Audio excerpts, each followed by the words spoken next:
We're going to call the meeting to order.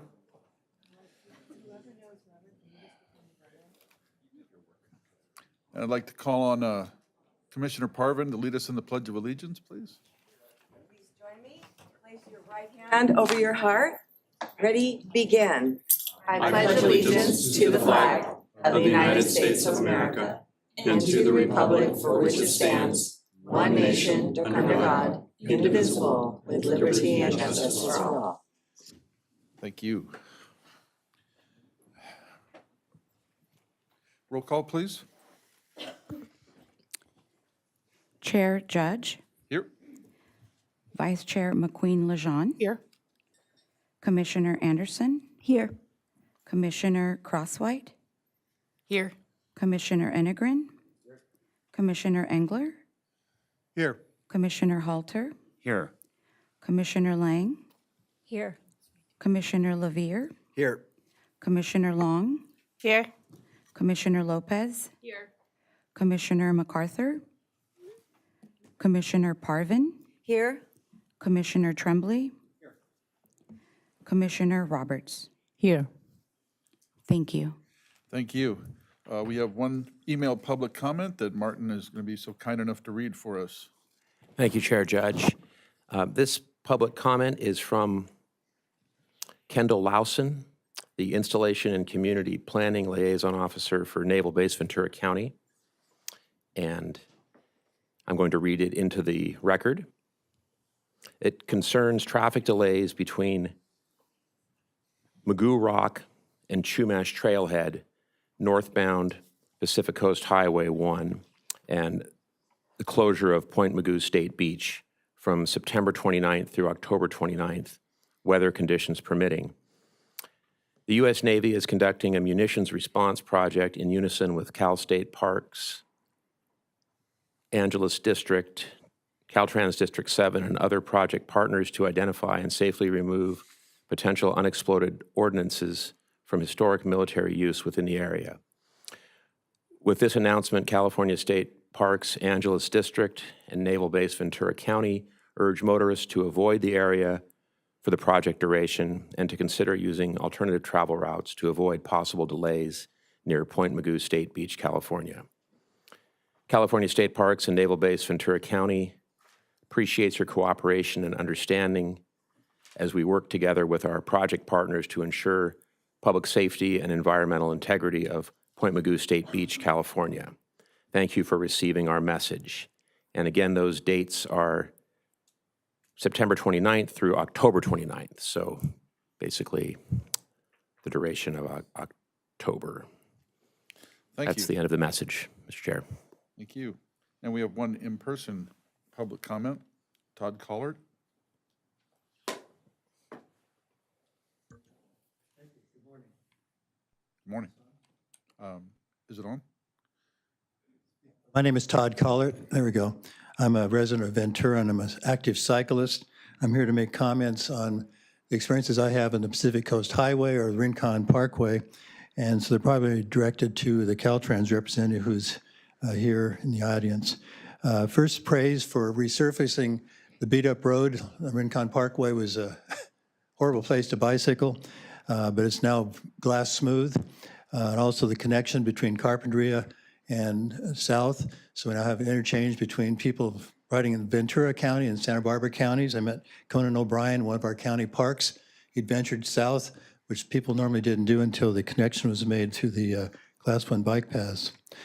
My other comments will be critiques, and they're critiques based on my specific experience in that road area, road section, that will be hopefully used as part of a review by them for their other facilities throughout their jurisdiction. First one has to do with maintenance. Maintenance in bike routes is critical because bicyclists are really in a very small area, typically 6 feet if the standards are met. And on the Rincon Parkway, it's often less than that.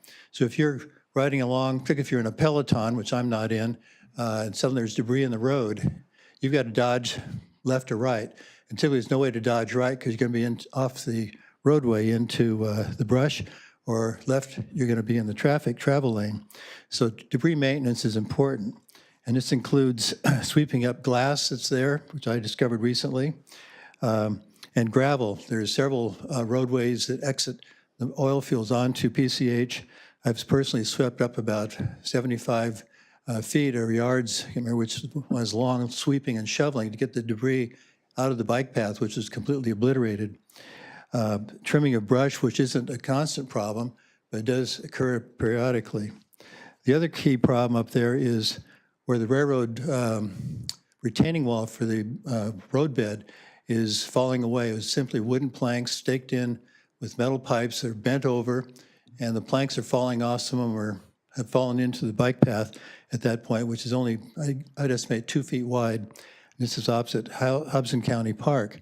It's an ongoing maintenance problem, and I don't know whose jurisdiction that retaining wall or planks fall into, whether it's Caltrans or the railroad, but it's an ongoing problem, and again, one of the places that's most narrow in the bike path area. There's also, I would say, the matter of just safety considerations, and in this case, well, let me skip back. Bike lanes, there's in that same general Hudson County Park, the bike lane is a mere 1 foot wide, and after the resurfacing, it remained 1 foot wide, even though the right-of-way was far greater than that. And perhaps after my whining at it, Caltrans, they patched in another foot. The problem is the additional foot they added. I'm sorry. I'll leave my comments with the Caltrans person. Thanks for your time. Thank you. All right. On that note, we're going to go to Commissioner Roberts for a Caltrans report. Sure. We will be connecting with the gentleman to follow up on the specific comments. So thank you very much for that. Good morning, Chair and Commissioners, Director Erickson. Starting off, a little bit of good news in addition to our regular reports on our projects is that there is a new grant opportunity, and it is called the Clean California Clean California Community Cleanup and Employment Pathway Grant.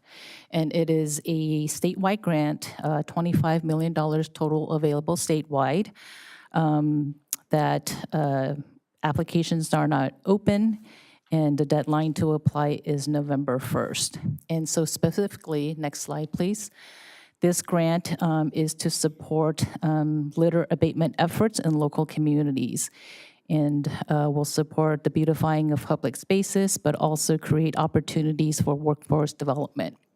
So for the grant, we would be asking local agencies to identify specific areas of local right-of-way that need litter abatement and graffiti removal, while also detailing a plan for workforce development, including engaging with organizations or nonprofits that provide work development, skills development opportunities for those for engaging, vulnerable populations or skills development. Also, this grant will require that communities do engagement in terms of educational outreach to promote cleanliness of public spaces, and then a plan for sustaining public space improvements that would be achieved through the grant. And so local agencies are eligible, and that includes local governments, cities, counties, and special districts, transit agencies, as well as federally recognized tribes. And so the review period will be between November and December of 2025, with award notifications issued January 15, 2026. So encourage all of you and your local agencies to apply for this grant opportunity. Grant awards will likely be in the amounts of between $50,000 and $200,000 each. Next slide. Keep going. Next slide. Okay. And then the next one is just an update. Next slide, please.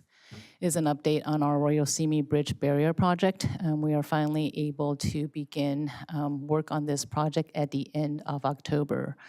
Contractor is awaiting on the final fabrication of the post for the fence that will be installed on the bridge. And so there will be overnight closures that will need to happen in order for this work to take place. And the first closures will be taking place October 27th. We will be sending out more information once the closure schedule is confirmed, but we do thank the City of Moore Park as well as VCTC for their continued partnership for us to get this much long-awaited project into fruition. So thank you, and that completes my report. Thank you very much. All right. Go ahead. Thank you, Caltrans. I just wanted to say thank you to the meeting we had with Fillmore and 126 with Caltrans and CHP and a lot of other great people trying to figure out what we can do to really make 126 a lot safer. So I really appreciate and look forward to the report in November on what things we can do to improve. Thank you. Thank you. Any other questions for Commissioner Roberts? Thank you very much for your report. Thank you. All right, we'll move on to commissioner reports. I'll kick it off. I was able to go to the Mobility 21 meeting last month and had a very good time. I got to speak on a panel, and I want to thank Darren and Martin for walking me through that and getting me through it. I thought it was a very interesting panel, a lot of good questions and a lot of good statements. It was all about partnerships. So VCTC has a lot of experience with that, so it was easy to talk about. Any other commissioner reports? Anderson. Go ahead. Good morning, everyone. I just wanted to briefly, we last week had our successful second annual Government and Disability Summit. Hopefully you've seen it all over social media. It was pretty successful on that regard. But I wanted to this morning just really thank Martin, VCTC, and the team for your support. Also our sponsors in the transit and transportation realm, mainly RATP Dev. Is Gloria in the room? Gloria, are you here? I saw you. Yeah. Good morning. I wanted to thank you for not just your financial support. Oh, we have two Glorias in the room. But also for bringing a bus to the summit.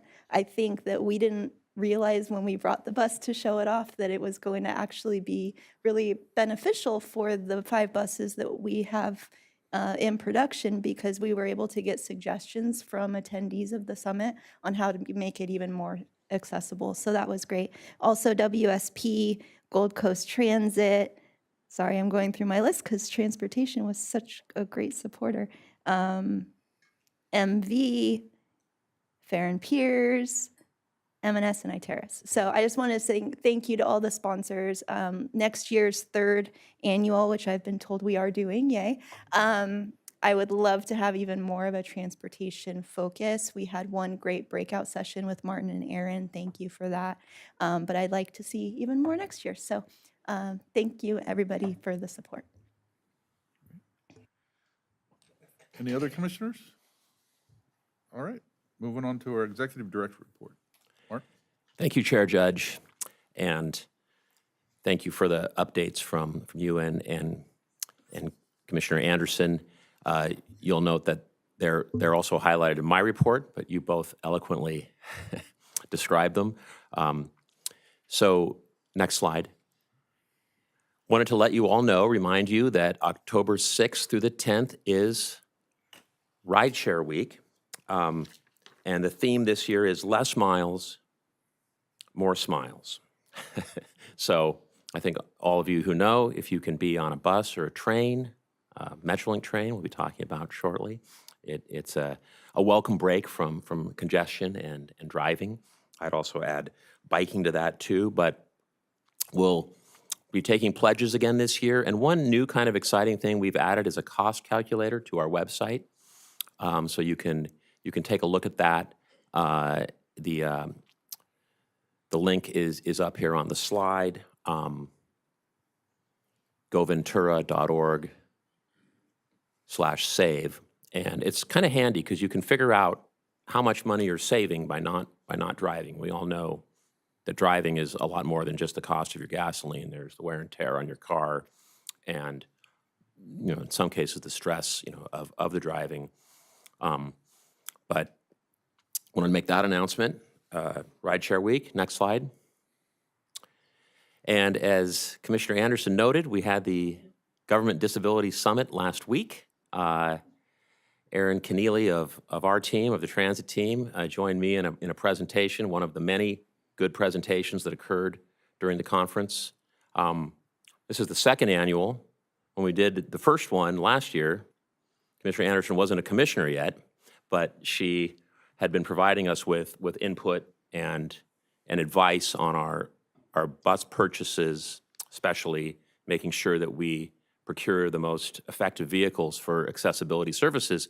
And as Commissioner Anderson noted, one of our newest buses for VCTC Intercity was showcased. And this is an over-the-road coach with a low-floor access, a vestibule. And again, thanks for RATP Dev and Gloria Housley and her team that was there. I think we also got some great feedback from some of the participants who were able to give some pointers on this new vehicle and how we can make that experience better. So looking forward to next year's summit already.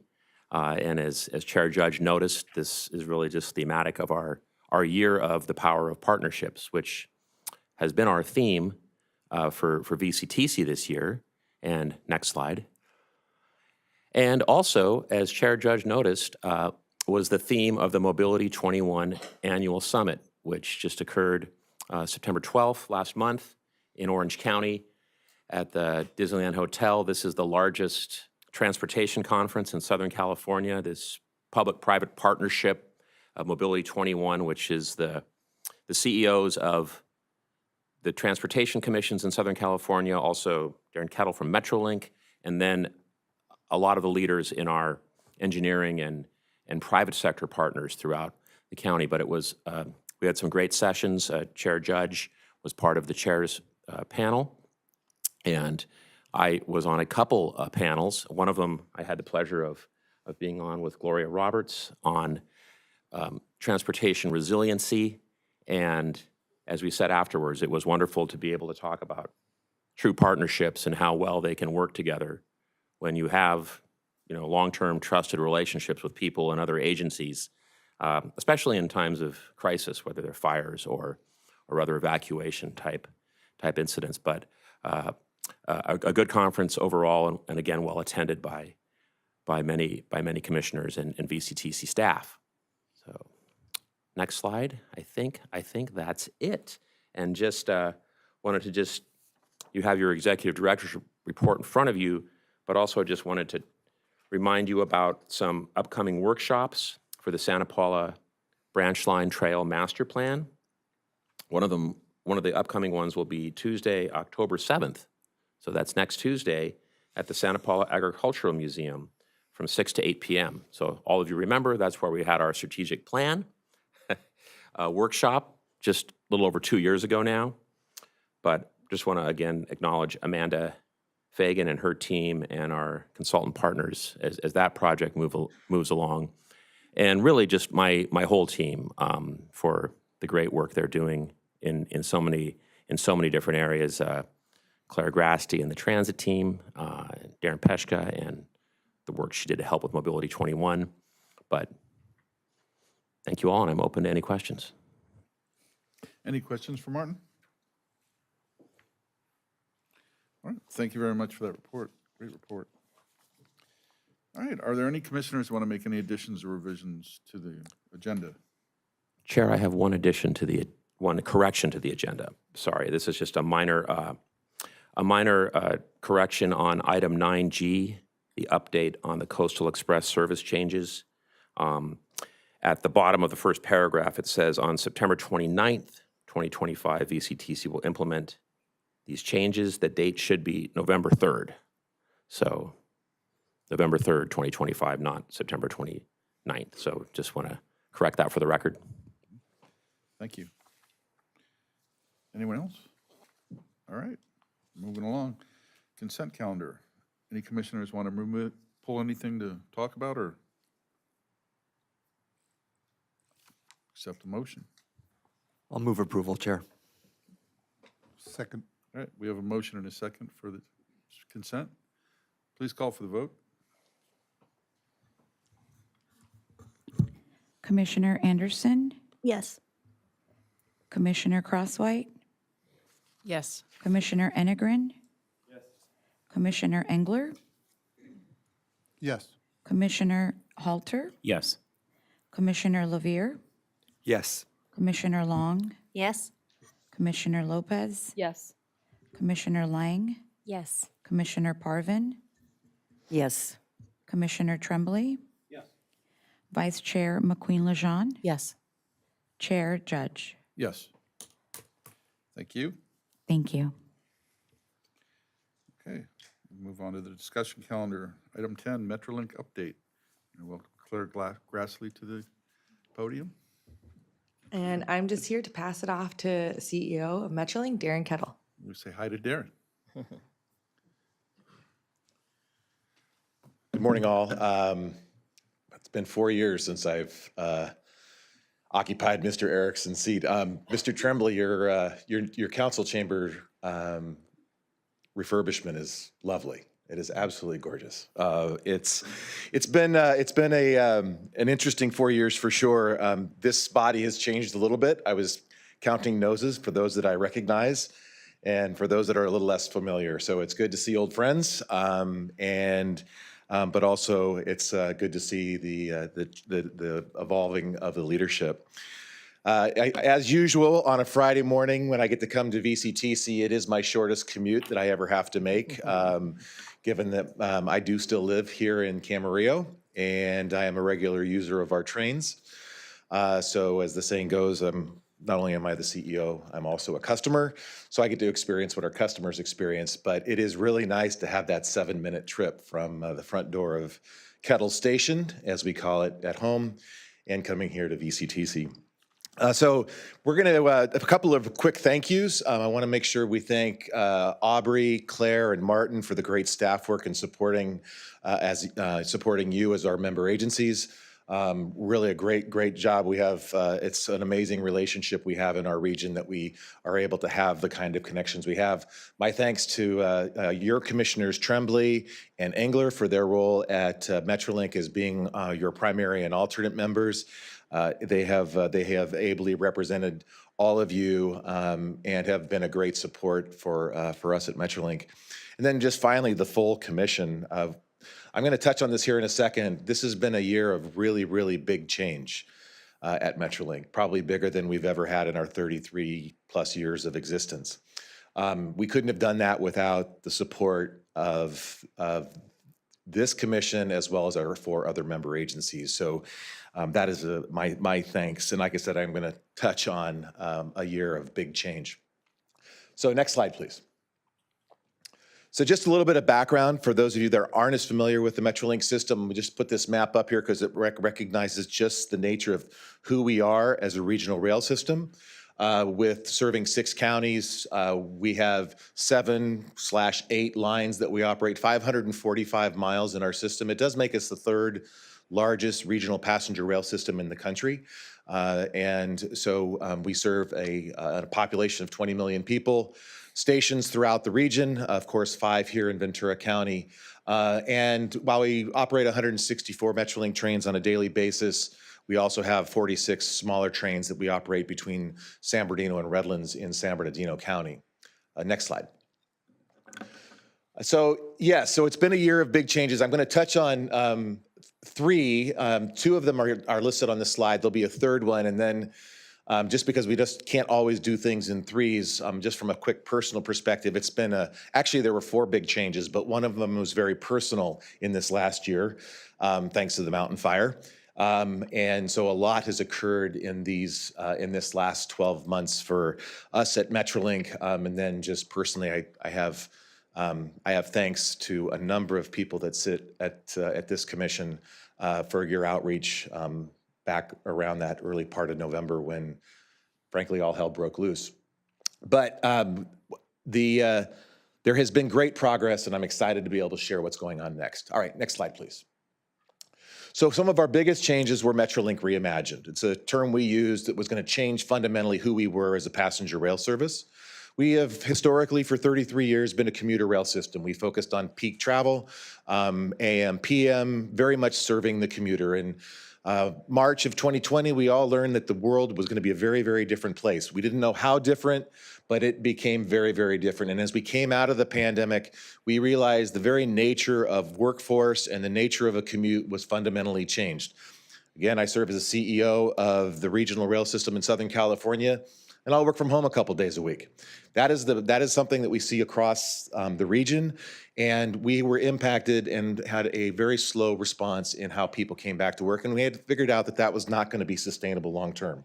So we did change who we were into what we now call Metrolink Reimagined. I'm going to touch on that and what we really tried to shift to. But as you can see on the left side of this slide, it was how we had operated before.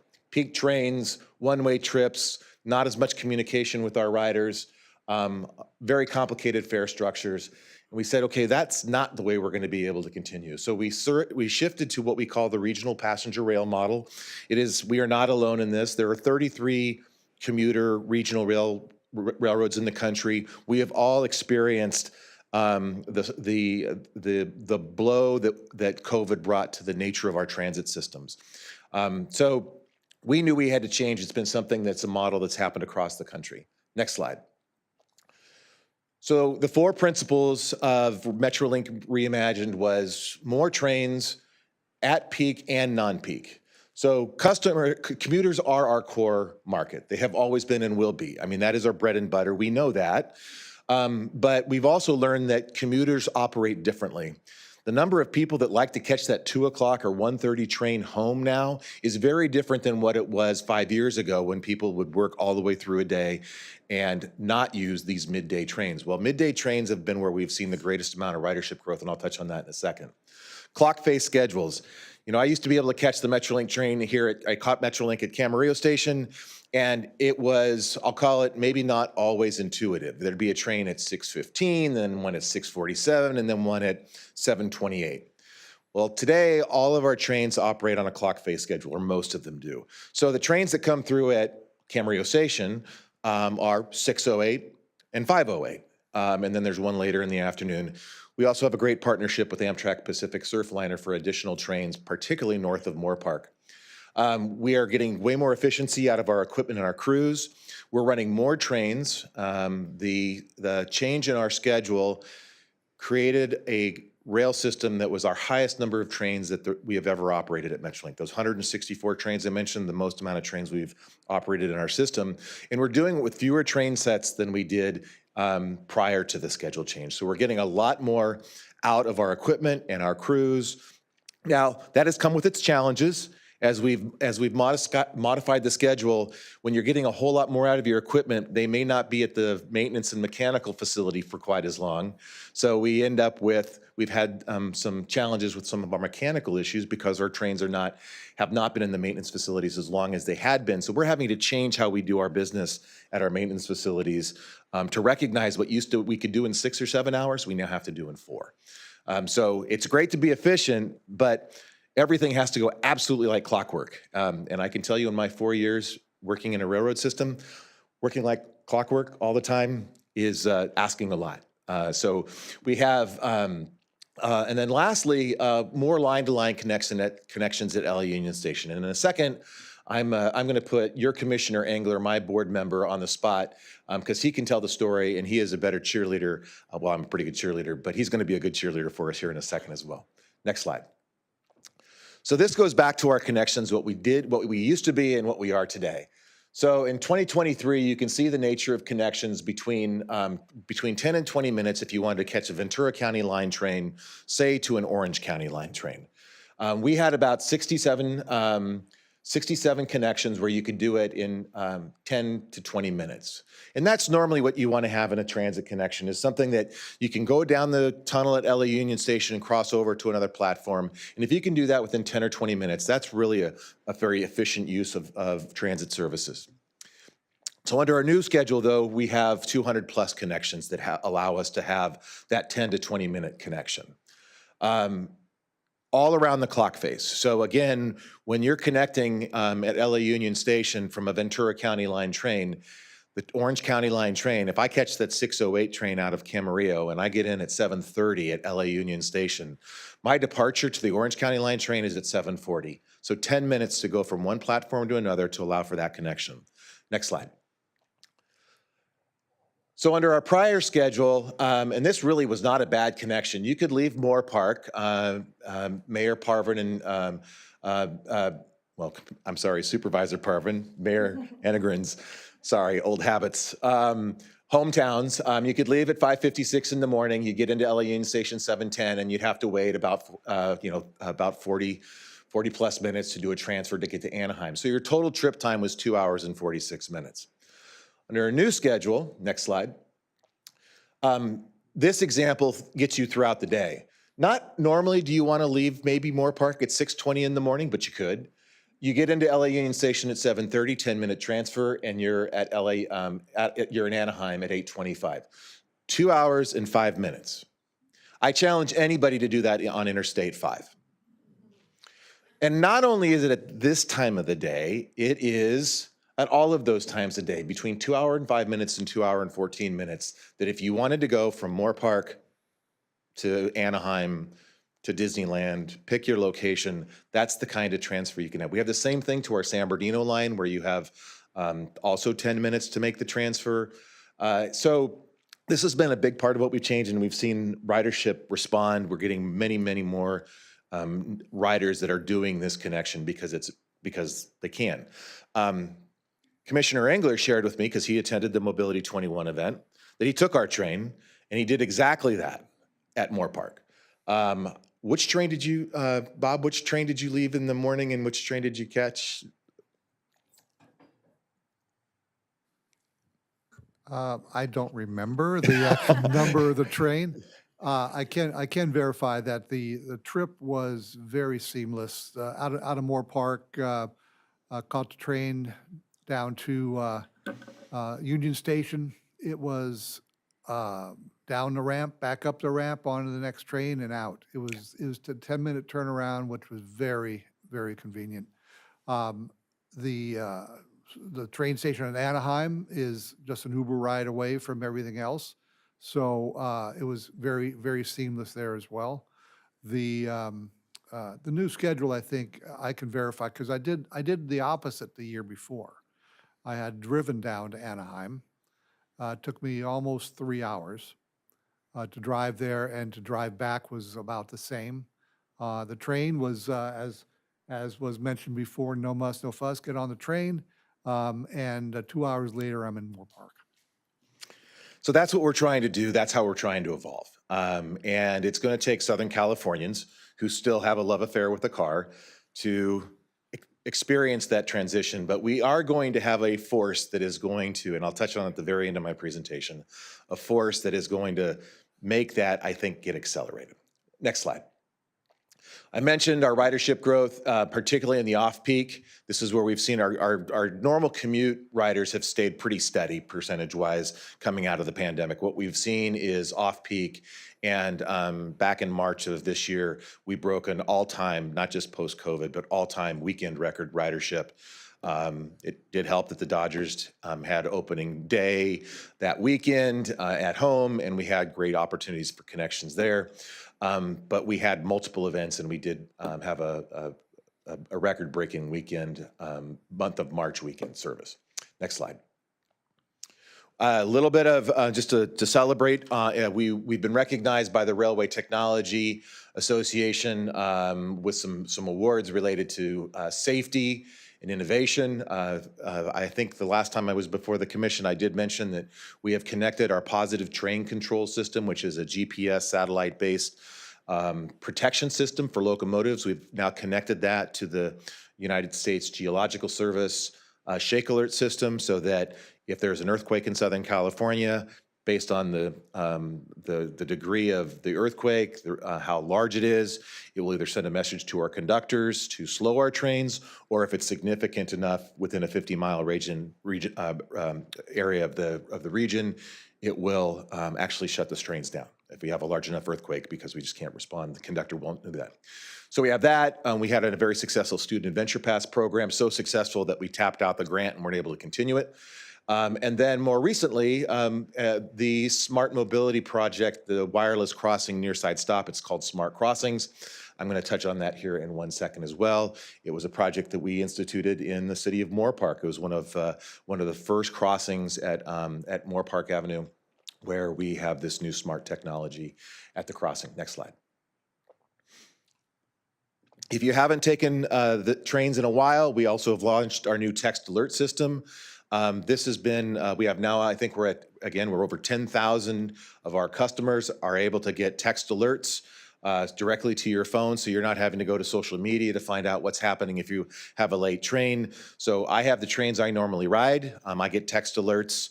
I get a lot of information based on what's going on in our system, but in my personal situation as a customer, I'm set up for text alerts so that if you have a regular train, you can know what's going on with your train. If there's a delay, if you're going to be on a different platform than you normally would be, those kinds of things. It's been huge success. You know, I love hearing from our customers. They don't like delays, but they like knowing if there's going to be one, so they can respond. And it's been a huge success. Next slide. So one of our big changes, we're operating under a pilot structure, a pilot new fare structure that we launched in July of this year that is simplifying our fare structure. It's really a response to the change in travel patterns. Our monthly pass had always been based on a commuter that would use the train 4 days a week. Well, if you're only going in 2 or 3 days a week, why are you going to buy a monthly pass that costs out at 4 days a week? So we modified our monthly pass to a 3 day a month, a 3 day a week, what would be a normal 3 day a week schedule. Again, we have seen a huge increase in our monthly pass purchases because of that. But some other key changes you can see on the slide. It really does simplify some things. The fact that you can now, anywhere in the region, get a $15 day pass and go anywhere in the system on that day is a huge change for us. We had distance-based fares as it related to round trips, that kind of thing. Today, you just go out, $15 day pass, and you can go anywhere in the region. And then we have created an LA zone that's a little bit smaller, and it's $5. So it has been, the customers have responded, and it is going to continue to grow some of our ridership goals. And one last thing I'll touch on this just as briefly, we are just now kicking off something that VCTC has already started, is open loop payment. This is that ability to use your credit card, tap it, away you go. You don't have to have a fare meter, that type of thing. We're going to be testing this on our San Bernardino line. A little different between a bus operation and a rail line. We're operating 60 and 70 miles. We're very much distance-based. So we are going to be testing this concept in the region on the San Bernardino line. And if it's successful, we're hoping to get the support from our member agencies to implement it system-wide. Next slide. Santa Barbara service, it's been something that's been talked about quite a bit here on the Central Coast. We're excited that we're going to be able to do this. I know that this has been one of those things we've been talking about for some time, and it's been something that was talked about for some time, even when I occupied Mr. Erickson's seat.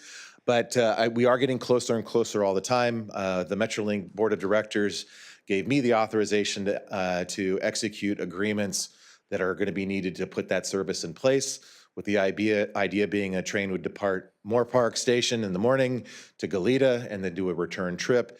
I think it will, if we can pull this off, we're going to have this opportunity.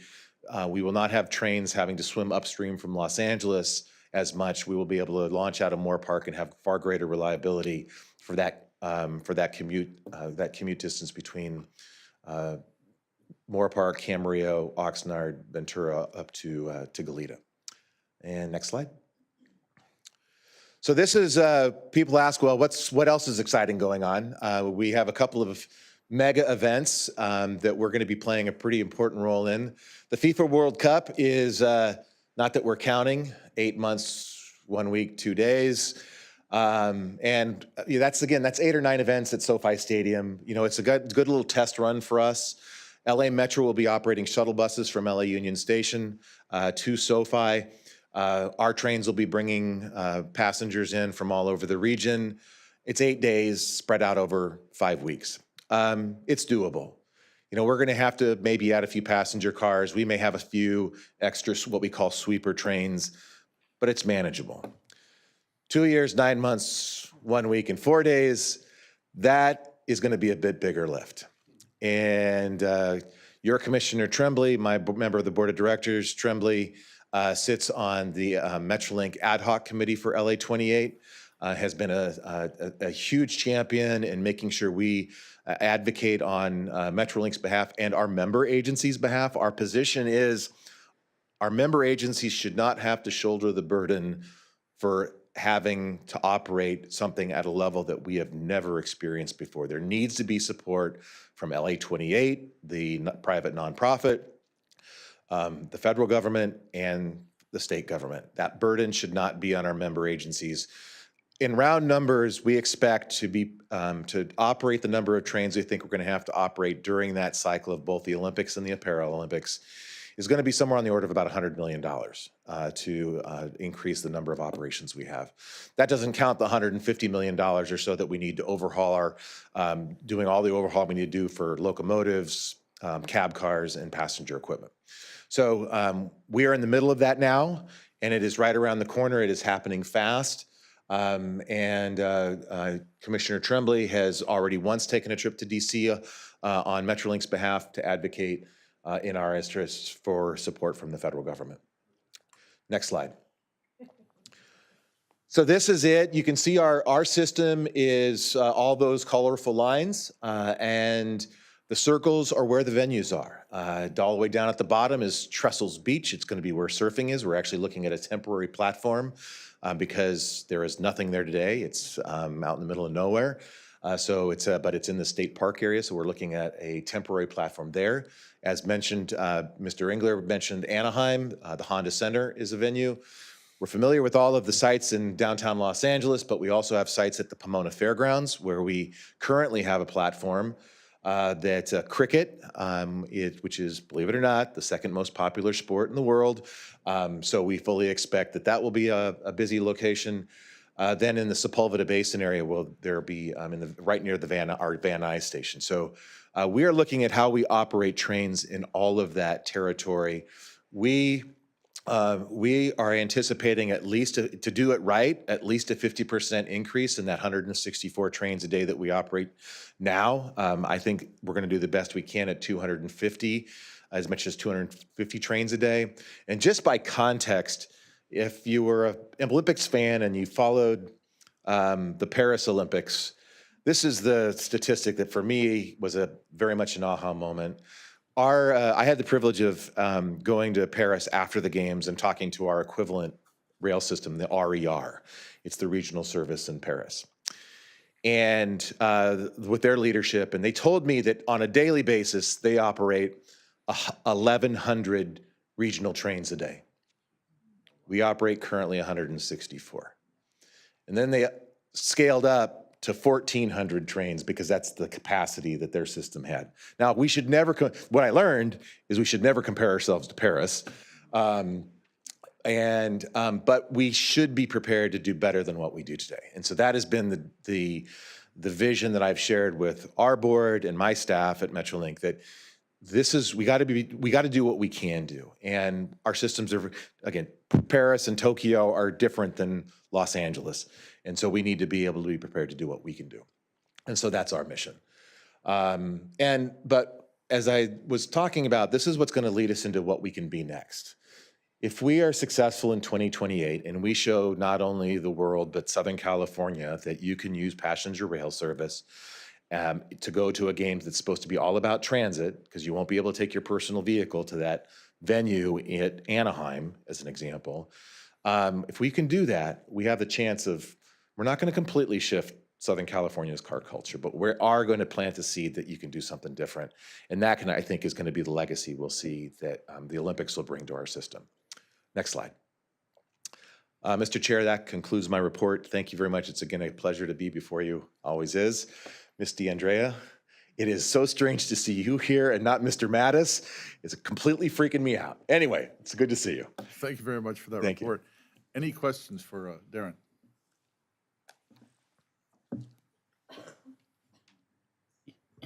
Thank you, Mr. Chair. It's not really a question, just to tag along a little bit with our preparation for the Olympics. The Honda Center, for instance, it's not just that they're going to have one event that day. There may be up to 4 events at the Honda Center in one day. So that's 4 turnovers of 50,000 people per day. So it's quite the challenge, and I'm glad that we're working on it now.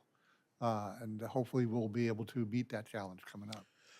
To Commissioner English' point, it's so there are those 4 cycles. The Honda Center is hosting volleyball, men's and women's court volleyball, and with the amount of participation, I think it's 8 days of at least the beginning are 4 turnovers in a day. So that's and they're all coming. I mean, Honda Center is if you're not familiar with it, is very short distance to relatively short distance to the Anaheim station. Commissioner Halter? Yes, great, thank you. And thanks for the great report. It's really exciting to hear. I'm a firm believer that going the direction that you're going and offering more reliable and more options on timing is what gets Southern Californians to actually use mass transit. And that's always, I think, been the holdup. And so trying to get there is like what comes first and how do we afford to do that? But a side note question is the bullet train to Las Vegas going to be stopping at the station in Rancho Cucamonga? Yes, so Brightline West is the high-speed train Las Vegas to Southern California. They had desires of trying to get all the way to LA. It was not going to be doable. So we do have a station on our San Bernardino line at Rancho Cucamonga, which is my hometown where I grew up. We are working very closely with Brightline West. Their footprint of their station is going to be immediately above the tracks that we operate on.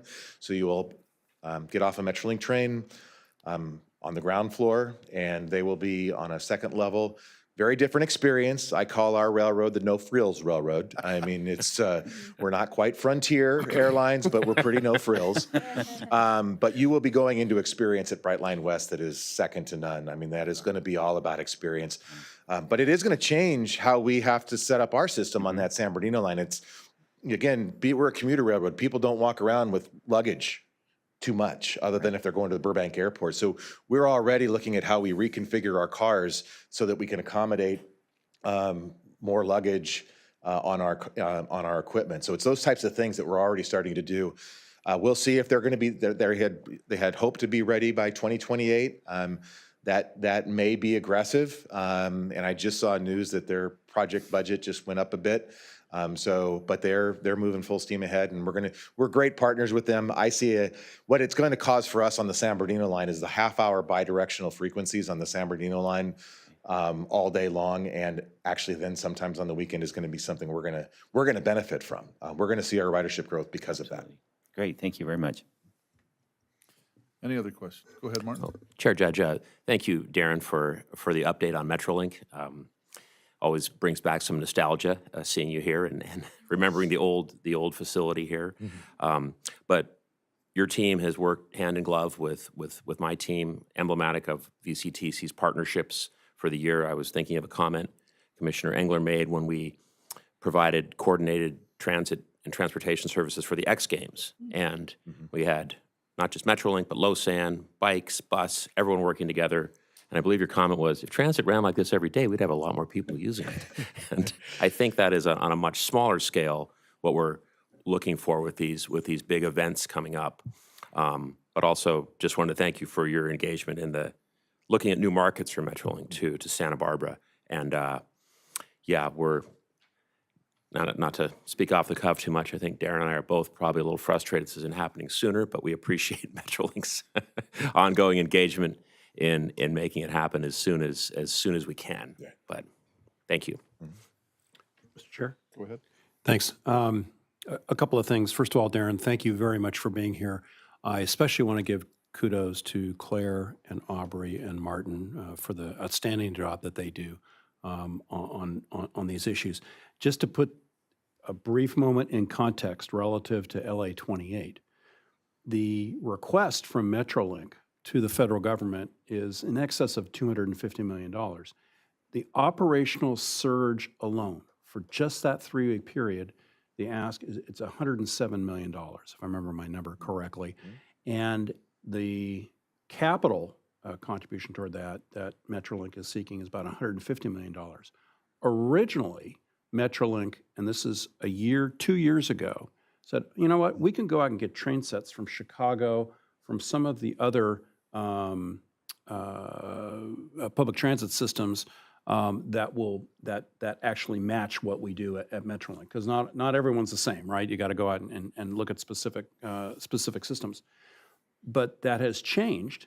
One of the issues is there were 2 years and 9 months and X week? Anyway, I wake up at 3 a.m. just in a cold sweat, how close we are to it. We don't have time for that anymore. So what the real challenge for Metrolink, and I give great kudos to Darren and the staff, is we've got to rehabilitate everything that they have in terms of rolling stock. The lead time for doing that is almost already passed. We're only 2 years and 9 months out. So that's the great challenge. And we got to head back to DC again, request funds again. So the Metrolink staff are working extremely hard on this. So I take my hat off to you because it's a very difficult challenge. So anyway, thanks for being here. Thank you. Anyone else? Thank you, Darren, for your presentation. It was great. And Thank you, Mr. Chairman. Looking Appreciate forward to it. everything. I'm really looking forward to that Bright Line because I understand that's going to be an awesome train. Yeah, no, it's going to be great. Thanks all. Appreciate it. It's good to see you all. All right, we're going to move on to item 11, Advanced Air Mobility Innovation Center and Camarillo-Oxnard Airports. We're going to welcome up Caitlin Brooks. Oh, Good morning, Chair Judge. I'm pinch hitting for Caitlin today as she's on leave. But for the record, my name is Amanda Fagan, and I serve as the Director of Planning and Sustainability here at VCTC. We have now reached the planes portion of our planes, trains, and automobiles discussion this morning. But one of the less frequently worn but still very important hats that this commission wears is to serve as the Airport Land Use Commission for the 4 public, private, and military airports here in Ventura County. An Airport Land Use Commission, or ALUC, helps to ensure that land uses surrounding an airport are compatible with the airport's operations. And as airport operations change over time, an Airport Land Use Commission will update its Airport Land Use Compatibility Plan and other evaluation criteria and looking at compatibility on a periodic basis. The Airport Land Use Compatibility Plan for Ventura County is quite old. It was adopted in 2000. So today we will receive an update on some changes to the operations and some new planning that's been done for the Camarillo and Oxnard airports that help to inform our airport land use compatibility planning and future updates to that plan. Please join me in welcoming Aaron Powers, Deputy Director of the Department of Airports, and Gloria Martinez, the Economic Vitality Manager for the County of Ventura. Our guests today will share updates on 2 areas of airport operations and management for the Commission awareness, again, to inform our future airport land use compatibility updates. So, thank you.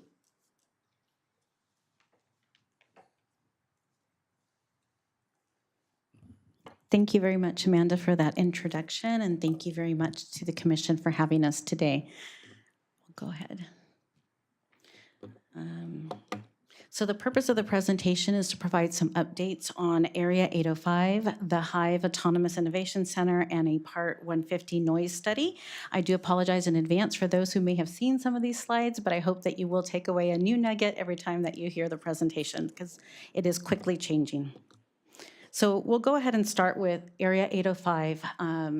So what is it? Area 805 is a test range. This is administered by our Department of Airports, and the Hive is an autonomous innovation center that our team, the Economic Vitality team at the county in the CO's office, is developing out. So we'll talk a little bit about how those interact and how they're different. Again, Area 805 is a test range. We are waiting for final FAA approval for a test range for advanced air mobility. This includes electric vertical takeoff and landing, which is the air taxis that I'm going to talk a little bit more about. I'm so glad we were talking about Olympics because I'm going to mention some things that are going on in reference to that, and also unmanned, and that's the drone technology. It encompasses airspace over Camarillo Airport, goes out over Oxnard Airport, and then mostly over the Ventura County coast. It is a civilian air range, which is really important because we do have a lot of airspace in Ventura County because of Navy base Ventura County. So there is a lot of this testing range that's there, but it's military. This is actually civilian, and then what's good about it being administered by a county is it makes it available for smaller companies, for startups, because we don't have that economic driver as our mission, right? It's a community service mission. Also, it really gets the airports, and my colleague Erin will talk more about that, really elevates the airports to serve in an emerging technology and provide a conduit to companies that can provide good jobs, better jobs in our county. So let's go over to the Hive. This is a temporary logo. I want to say that because we are developing out this brand, and we hope to launch it in a couple weeks at the FathomWorks Summit for those that are attending. But the Hive is administered by our unit, Economic Vitality. It is funded by a $550,000 grant, a Catalyst grant that was administered by EDC. And it really is building out an ecosystem of support. So we know that through our partners at Department of Airports, that this test range will be very attractive to companies that are developing in this advanced air mobility space. But we want to create an actual physical space where companies can actually come and find out all of the resources that are available to them by working and developing in Ventura County. So it is really ecosystem support, finding out more about business support services, workforce development, and connecting them to our amazing resources at FathomWorks and the Naval Tech Bridge.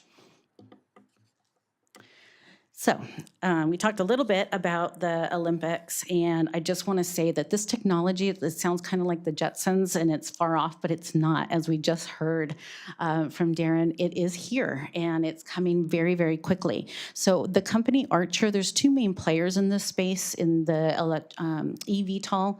And one is Archer and the other one's Joby. Well, Archer was selected and announced already that they will be the official air taxi for the Olympics. That means they will have sites around the airspace around LA and be taking people, VIPs, fans, stakeholders, 10, 20-minute jaunts over all the LA traffic and from different locations right into the Olympics. That is really exciting. It is happening. Those flight patterns or flight paths have already been established.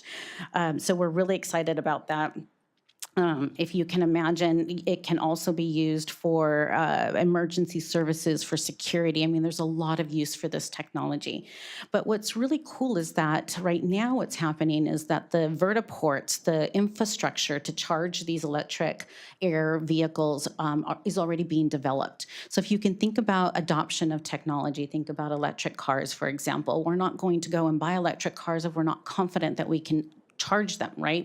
That the infrastructure is there to support this. The adoption is not going to happen. Well, right now, the infrastructure is being developed to support this effort, and we're going to be left with that infrastructure. So this technology in Ventura County, especially because of our proximity to Navy base Ventura County and because of this work that we're doing with the airports, we are really poised to take advantage of this.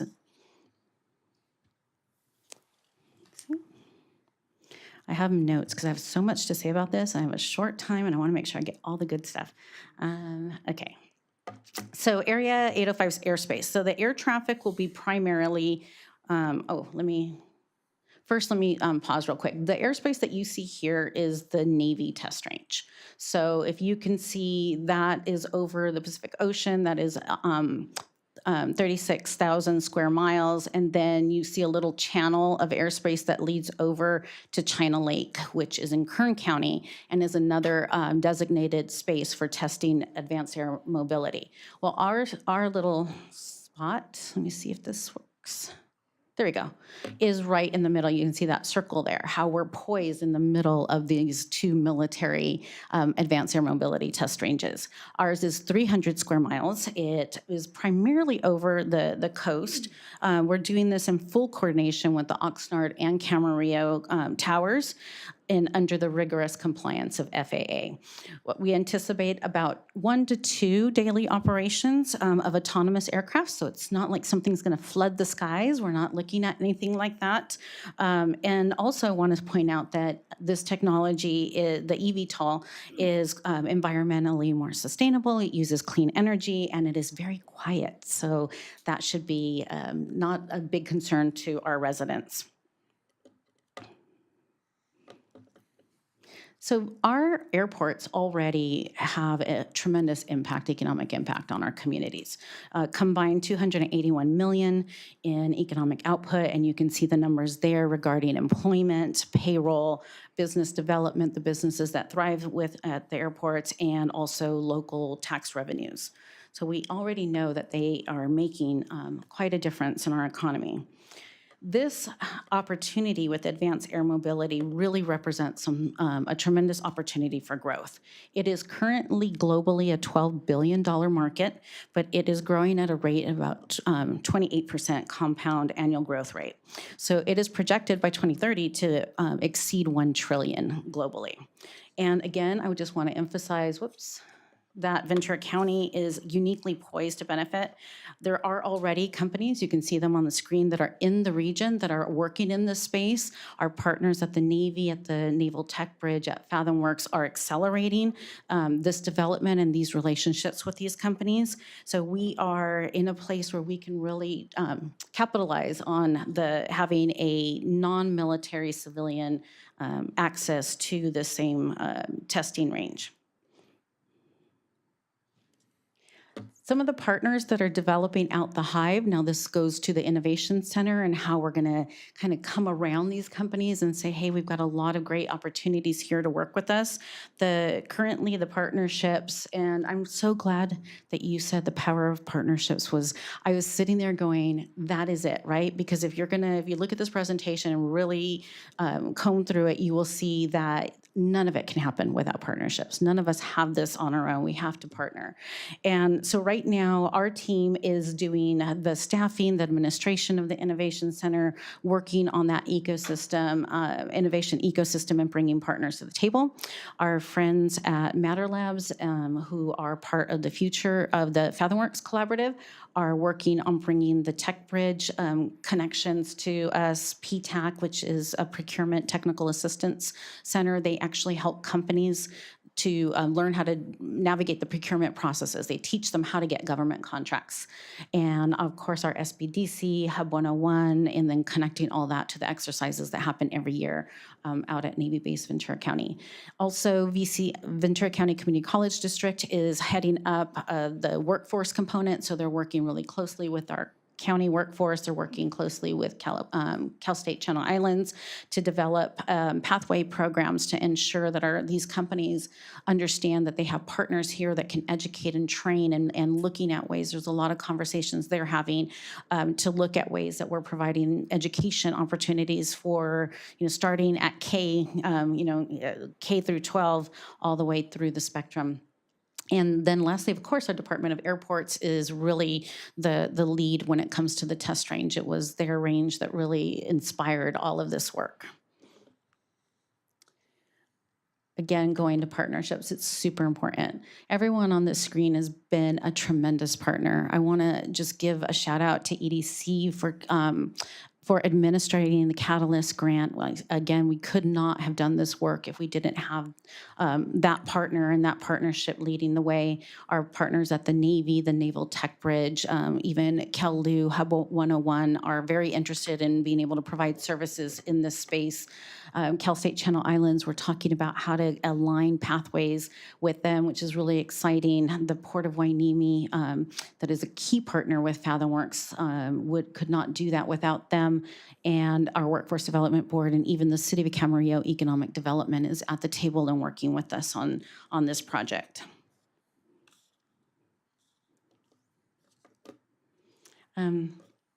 So this all aligns with the Economic Vitality Strategic Plan at the county and with the county's own strategic priorities to foster business growth, create quality jobs, cultivate innovation and entrepreneurship, strengthen our economic resilience and diversification, and also support infrastructure and housing.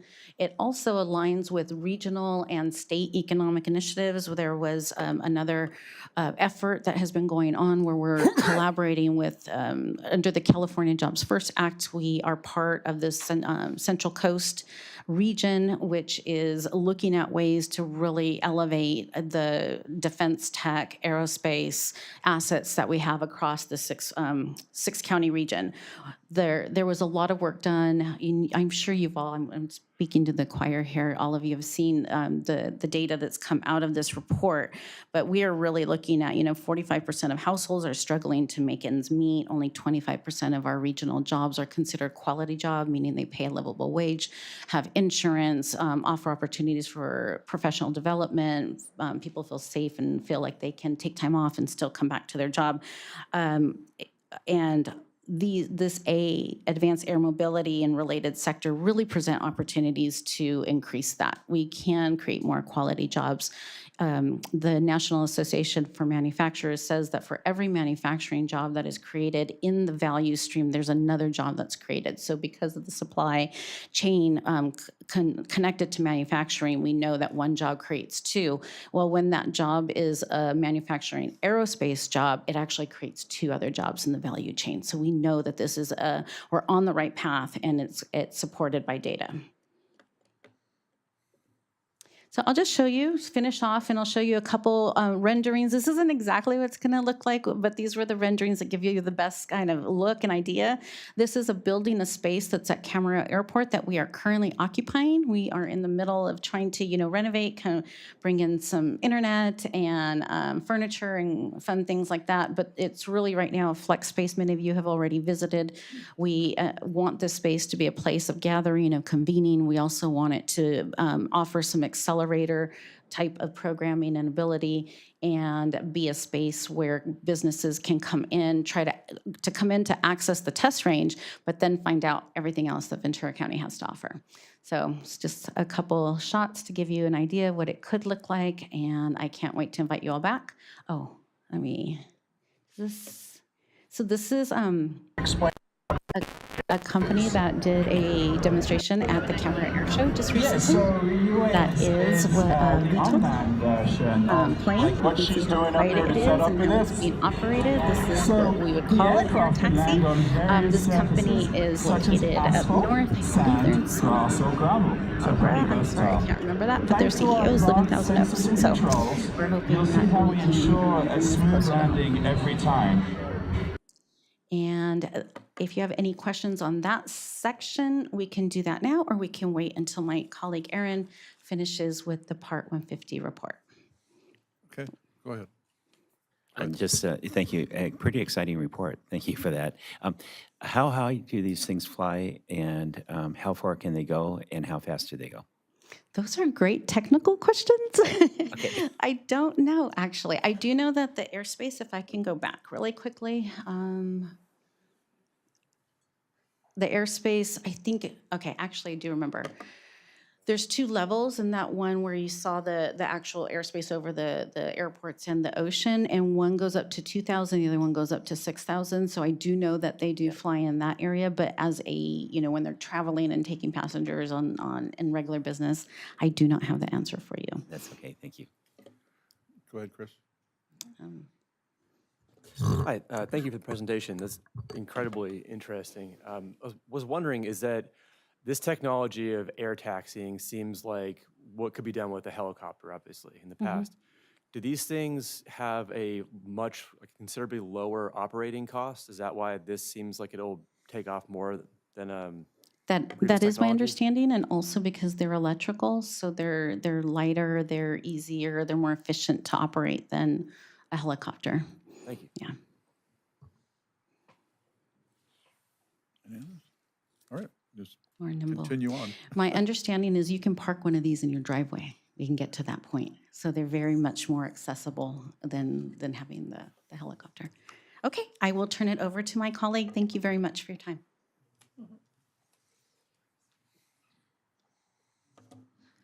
Thank you, Gloria. Chair, Judge, Commissioners, Aaron Powers, Department of Airports. Before I jump into the noise studies for the airports, I just want to comment on this emerging technology and the partnership with the county's economic vitality efforts. The Department of Airports has for some time been looking to and focused on emerging technology for both our airports, but especially Oxnard Airport. And this is because Oxnard Airport is a commercial service airport without commercial service. And so we have, for years, been trying to bring back the commercial service that many fondly remember, United Express. And, but the basic fact is that we really don't fit the airline models anymore for regional service. And our location presents challenges because we're too close to Santa Barbara, LAX, Burbank, and Long Beach to really be a viable market for them. And so the airport has been looking at how we reinvent ourselves. How do we become an airport of the future? And that's really where the emerging technology and the test range sort of blossomed from, was this idea that we needed to position ourselves differently. And so that is what we have been doing. We're trying to stand up this test range. We also are, this test range and some of the development opportunities at our airports, we're trying to focus on perhaps these developments that would support emerging technologies, R&D, which also feeds into some of the economic development of with high quality jobs that would come along with it. And then for, and this is how I tie it into the noise studies as well, is that this emerging technology is quieter technology. So for the airport, as we just spent more than 3 years on our noise studies and listening to community concerns, we're excited that this opportunity might allow us to address those concerns in a different manner by having cleaner, quieter technology be part of our airport system and our transportation system. So with that, I'll segue into the Part 150 noise studies. I'm excited to be here to share information about the Department of Airports Part 150 noise studies. These studies were initiated in response to community concerns that we have heard expressed about noise focused on our airports and the operations taking place over the communities, specifically mostly Camarillo and Oxnard Airport, but also we do receive noise complaints or noise concerns from some of the communities that are in flight paths that extend further out.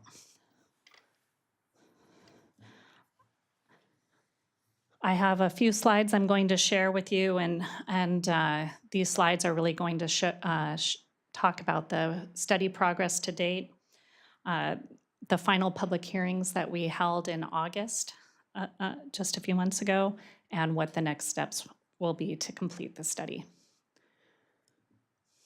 So I mentioned that we're approximately at the 3-year mark. We're about to tip over. We kicked off the studies in 2022, and we were able to do this because of our, after hearing the concerns of our communities, we actually reached out to the FAA, and we asked, they have opportunities to fund noise studies. And so in partnership with the federal government and also our Caltrans Aeronautics, we were able to procure grants and matching grants that total about $1.7 million to help us with this effort.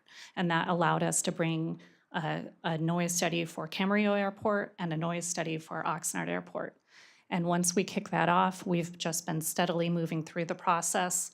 Part 150 noise studies are really made up of 2 components, or 2 parts. The first is the noise exposure maps portion of the study, or NEMs. This is really about developing the noise contours and the noise exposure maps that for airport noise. And then the noise compatibility plan is the second part. And this is really where our community was most interested, because this is sort of, what are you going to do about it?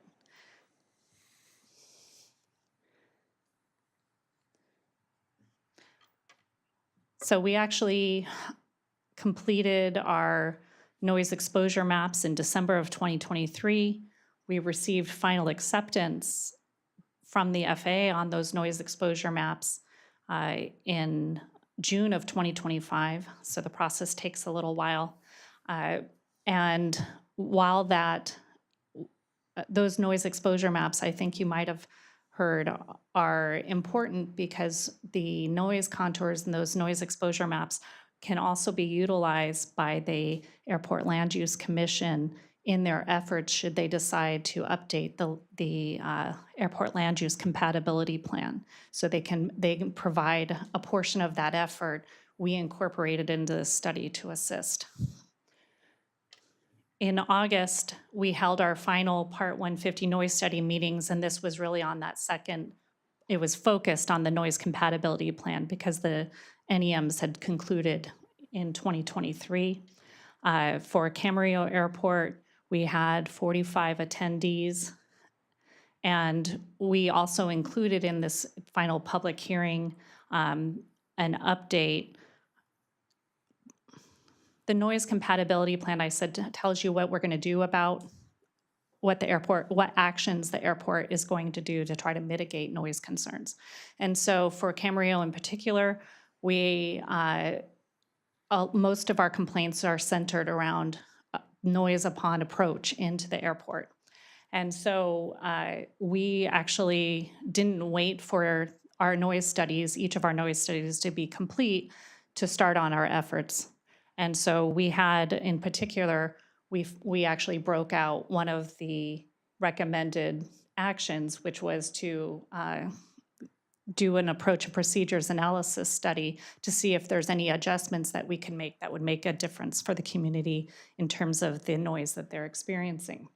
And so we were able, at that hearing, to incorporate and provide an update.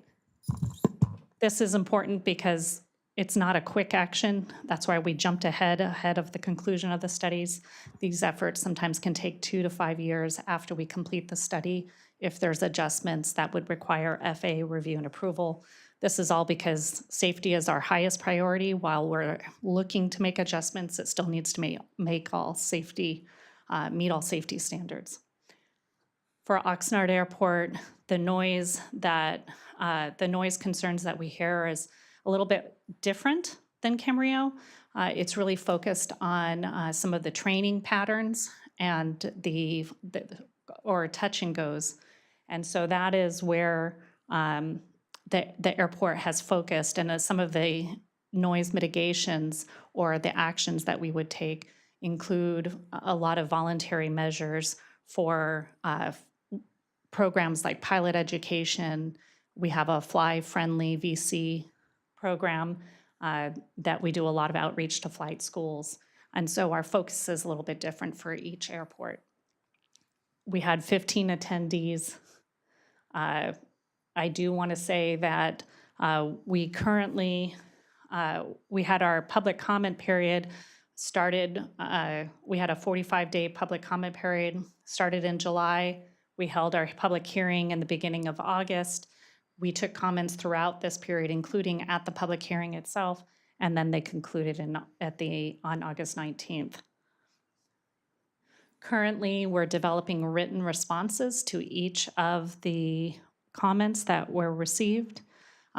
We will have this in an appendix in the program, and once we have that draft final complete, we will be submitting the final documents through a review process, starting with our Aviation Advisory Commission and airport authorities, and then we would take it from there onto our Board of Supervisors. Should we gain approval, then we would submit the plan to the FAA for acceptance after that.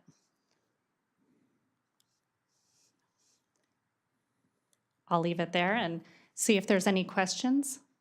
Are there any questions? Go ahead. Mr. Chair, I just have a comment, a couple of comments. 4 years ago, speaking on behalf of a municipality and in Camarillo, where we have a number of residents, particularly in the Old Town area, who are very concerned about the air traffic. If this were 4 years ago, it would be a completely different posture. I really want to compliment the County Department of Airports, Aaron, you, Keith Freitas, the Board of Supervisors. The situation from 4 years ago has completely turned around. The Department of Airports now, I think, is a model for transparency and for public process and for community engagement. I think I left Jeanette out of that as well. But the turnaround, I think, and the way that the way the noise study, both the noise exposure maps as well as all the work, not just the NEM, has been, and the noise compatibility plan has been a model. So I really want to take the occasion to compliment, because sometimes it's tough as a city member, to look at all this going on. But again, kudos to the Department of Airports and to the Board of Supervisors for how it's been a 180-degree change. So thank you, Aaron. Go ahead. Thank you, Chair. And thanks for the presentation. I want to echo the outreach you've done for the community, for getting input on all these noise issues. I represent Thousand Oaks. And I know that we're on the glide path coming into Camarillo. Just my feedback to you, so far, the numbers of flights and the timing on those flights has not been too much of an issue for most of my my residents. Is there any consideration on the volume, numbers of flights that are going to be allowed, and that what timing those flights would be to help mitigate some of those complaints? Sure. So I would start with, first, thank you very much for the comments. I do want to say that, and our director and our Board of Supervisors has been very supportive in making sure that we listen to the community, that our outreach efforts are robust, and that we have been working very hard to build trust and have transparency. And as far as number of operations, the noise exposure maps, part of the modeling included forecasts for airport operations. This is just a projection. It doesn't mean that it's going to happen, but it's based on current operations and national trends. It does show an increase over a 20-year period of airport operations. The time of day is something that we've heard a lot of feedback on throughout this study process. We have very limited ability to make adjustments to our operational hours. What I would say is that currently we have a joint powers agreement with the City of Camarillo that actually is something built in some curfew hours. It doesn't totally eliminate aircraft overnight, but what it does is it allows arrivals, but it limits departures. And part of that is, and we're fortunate to have this joint powers agreement with those limitations, because I believe it was that was done in 76, thank you. And then in, I believe, the 1980s, the federal government, because airports throughout the nation were starting to have all these different time limitations, and they're trying to have a national transportation system. It was difficult to navigate for pilots. They put a law in place that makes it very difficult to add any additional restrictions. But if you had it, and it was grandfathered in. And so that's where the Joint Powers Agreement helps protect some of our citizens. We also, as I talked about in the noise compatibility plan, we identify, while we can't have anything that mandates operational hours, what we can do is we have a voluntary program where we are working with our corporate pilots, with our flight schools, to ask for sort of quiet hours from 10 p.m. to 6 a.m. And, and our engagement officer, our engagement and outreach officer spends a lot of time educating pilots, talking to the public, and trying to make sure that, that if there's operations that can wait to leave or to arrive after those hours, that they do. Obviously, we also, go ahead. No, go ahead. We do have some, exciting things that do happen in the middle of the night, and sometimes these are the life flights and other things that transport organs. And there's always, obviously our public safety services with our sheriff's aviation, or I'm going to actually the fire unit based, which is a partnership between the county fire and sheriffs. That also is sort of exempt from those operational hours. But otherwise, I think that we're really working, and we actually have been tracking a downward trend in the number of operations overnight to try to address these community concerns. Go ahead. I just want to say thank you very much to Aaron Powers and Keith Freitas. It is a world, I would completely agree with Commissioner Tremblay in 180-degree turnaround at our airport since we've had Keith coming in and we have Aaron and the staff. Supervisor Lopez and I both sit on the airport authorities for Camarillo and Oxnard, and it has been a really great working relationship with our cities, City of Oxnard, City of Camarillo, and so forth. But I also want to say, besides the fly friendly and the noise study, we have an airport meeting coming up on approach and procedure analysis, which I think is one more step that our airport is doing to see what are all the different things that go on in the airport. How do we educate our community? Is there anything we can do? We have FAA that has their own rules and regulations that we must always abide by. But if you're interested, it's on Tuesday. You can come around and hang out with the airport at 6 o'clock. We have fascinating discussions in regards to how do we fly better and keep our airports open. So I really appreciate that plug. It is an exciting meeting. I mean, I know for our community, this is a little bit of what they've been waiting for in Camarillo, is for us to take action. We have lots of other continuing efforts. Due to the federal standards, a lot of them end up being voluntary. They don't trigger any federal funding because under the federal models, we don't have any residences in particular in Camarillo that fall into the 65 CNEL, which is their threshold for potential funding to help out with noise concerns. At Oxnard, we actually do have a handful of residences that do, but most of the noise complaints or noise concerns that we receive are outside of, are further away. And also, so I know that throughout this process, we also appreciate the community being patient with us, because we use this noise study as a mechanism to be able to have a platform to discuss noise, to educate, and to also listen. And but according to federal standards, many of them aren't considered to have a noise issue.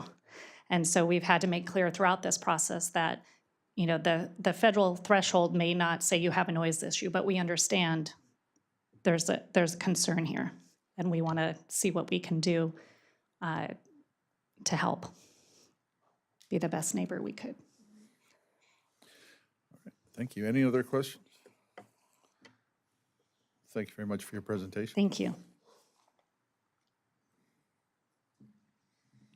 All right, we're going to move up to our legislative update. Thank you, Chair Judge. Good morning, Commissioners. I'm Darren Peshka, Program Manager of Government and Community Relations here at VCTC. I have a brief report for you this morning. I'm sorry to say it's not as exciting as the previous presentation that you saw, but I will be brief, so you've got that going for you. I wanted to provide a little bit of information about changes to the state's cap and trade program that were recently made and how that could potentially affect VCTC in the future. The cap and trade program is a market-based compliance mechanism that's used to reduce greenhouse gas emissions. The state uses revenues generated by emissions allowance auctions to fund programs that help achieve the state's climate goals.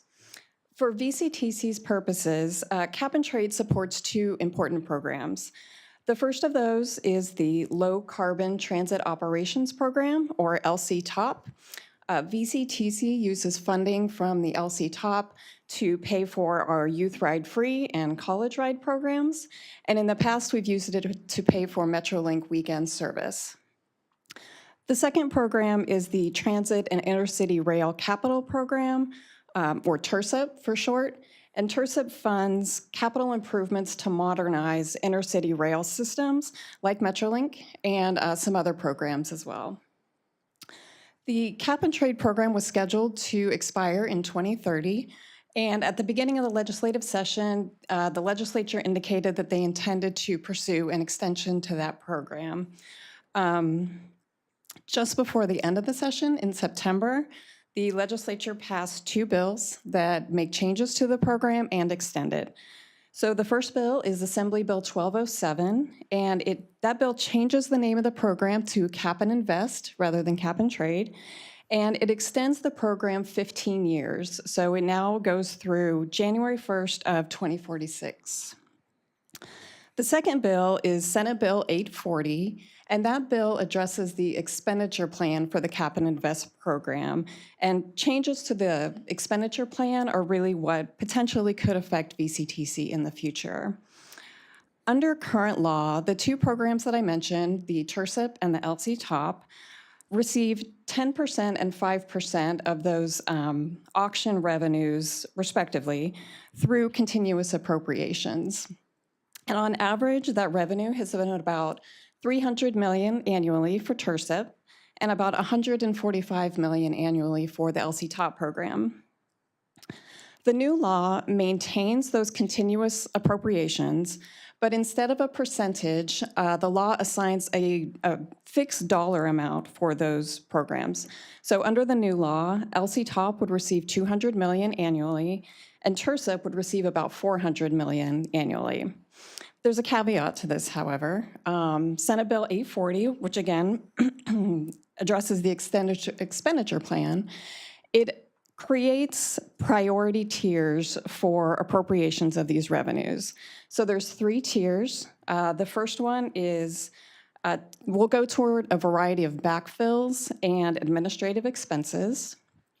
The second tier would include $1 billion annually for high-speed rail and $1 billion for discretionary priorities of the legislature. The third tier is where LCTOP and the TIRCIP program fall. Again, LCTOP is supposed to receive $200 million and TIRCIP is supposed to receive $400 million annually. However, what's important to note is that each tier of this new system must be made whole before the subsequent tiers can receive their full funding.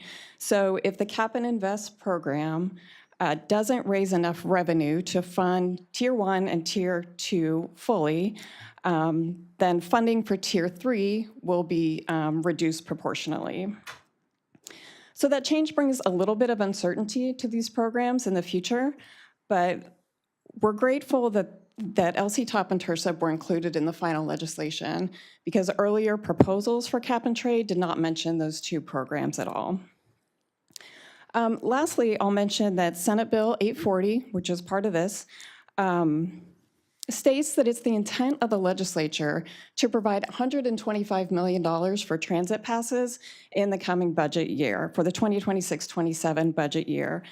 There aren't any details around that yet, so we don't know what that might look like, what kind of programs it might fund, but those conversations will likely begin when the legislature takes up work on the 2026-27 budget.